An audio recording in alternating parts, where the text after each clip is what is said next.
Life's a lot like the changing seasons, isn't it? Just as the cold winter fades into the warmth of spring, we too go through phases. Sometimes we need to pull back a little, just to care for the storm inside. It's like a cocoon. You wrap yourself in quiet, giving yourself the time and space to reflect, to process. But just as the caterpillar can't stay in its cocoon forever, neither can we. That phase of isolation? It's temporary. If you've been feeling a little more alone lately, here are 7 signs that your time in solitude might be winding down. First up, you'll start to feel that tug, like something's shifting, a push toward re-engaging with the world. For a while, you've been solo, working through your thoughts, figuring out who you really are and what you want. And when you've spent that kind of time with yourself, things start to come into focus, like the fog clearing after a storm. You see your path, and it's crystal clear. It's like a fire ignites inside, urging you to follow it with everything you've got. That's when you know you're done hiding out, ready to step out into the world again. And it's more than just a passing thought. Maybe it's time for a change. Oh no, it's like someone flipped a switch. Suddenly you're pumped. Your goals, your dreams, they're sharp as a tack, right in front of you. You feel like you can take on the world. Maybe you'll sign up for a new course, or start networking with people who've been where you want to go, or even dive into a totally new career path. You'll feel the spark, the excitement. You're ready for action. And it's all driven by something much deeper than just curiosity. This is your soul telling you to move. And when you do move, it feels right. It's like your actions and your heart are dancing together, following the same beat. Every choice starts to feel in sync with who you are, what you value, and what you're here to do. You might not have all the answers, but damn, it feels authentic. You're stepping into the light of your purpose, and you're doing it with confidence. This shift, this newfound direction, is more than just a feeling good moment. There's a deep satisfaction that comes from knowing you're living in line with your true calling. No more wandering in the dark. You're walking a path that feels like it was made for you. And that's the moment you know. You're not just leaving isolation. You're stepping forward with open arms, ready for the next chapter, eyes wide open and heart full. Next up, the second sign is that subtle, yet noticeable change in how you treat yourself. If you've been in your head a lot, especially when you've been isolated, you know that voice, that critic, the one that doubts, that questions every step, every decision, even your worth. It magnifies your fears, makes you second-guess everything. But as your isolation period draws to a close, you'll notice that critic, it starts to fade. Instead of tearing yourself down, you're starting to cheer yourself on. It's like switching from a grumpy coach yelling from the sidelines to a supportive friend who's got your back no matter what. This isn't just wishful thinking either. It's real. Your confidence, your self-esteem, they start to grow. You begin to see how far you've come and recognize the strengths you have. And those mistakes you've been holding on to, you'll forgive them. Not because you've forgotten, but because you're giving yourself the grace to grow. It's like a weight being lifted off your shoulders. When that inner critic is quiet, you can finally focus on your goals without all that baggage of, "Am I good enough?" holding you back. You'll take chances, try new things, and you'll put yourself out there because you know, deep down, you've got what it takes.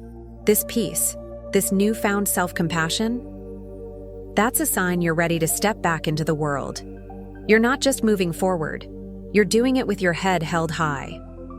Now the third sign, well, here's the thing. When you've been on your own for a while, your approach to relationships changes. You know, during that isolation phase, interactions can feel like quick, surface-level chats, more like passing ships than meaningful connections. It's easy to feel disconnected, like you're floating in a sea of faces but never really diving deep into anything.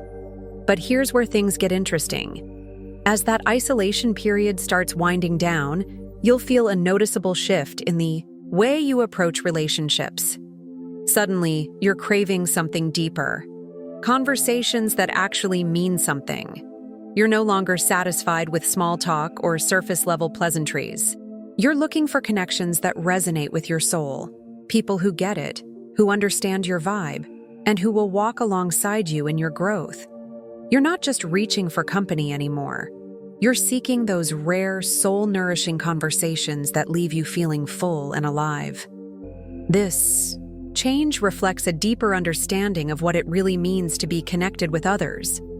Not just physically sharing space, but being emotionally and spiritually in tune. It's like you've flipped the switch on what really matters when it comes to relationships. Now you'll probably find yourself being a little more selective about who you spend time with. This doesn't mean you're going full hermit mode, but it does mean you're no longer down for just any social interaction. You're prioritizing quality over quantity, and that's a big shift. And then, here's the twist. The fourth sign hits you like a breath of fresh air. You start to enjoy being around people again. I know, right? That feeling when crowds used to stress you out, when the thought of social gatherings made your stomach churn. Yeah, that starts to fade. Instead, you're like, hey, this is kind of fun. That's a major sign that your time alone is coming to an end. Suddenly, crowded places don't feel so suffocating anymore. The buzz of a busy room, the hum of voices, even the laughter. It all feels like a warm embrace instead of an anxiety attack. You might even find yourself looking forward to events, to being surrounded by people again, whether it's reconnecting with old friends or meeting new faces. It's like rediscovering a part of you that's been on pause for too long. You're not just tolerating social settings anymore, you're excited to be part of them. This shift, it's huge.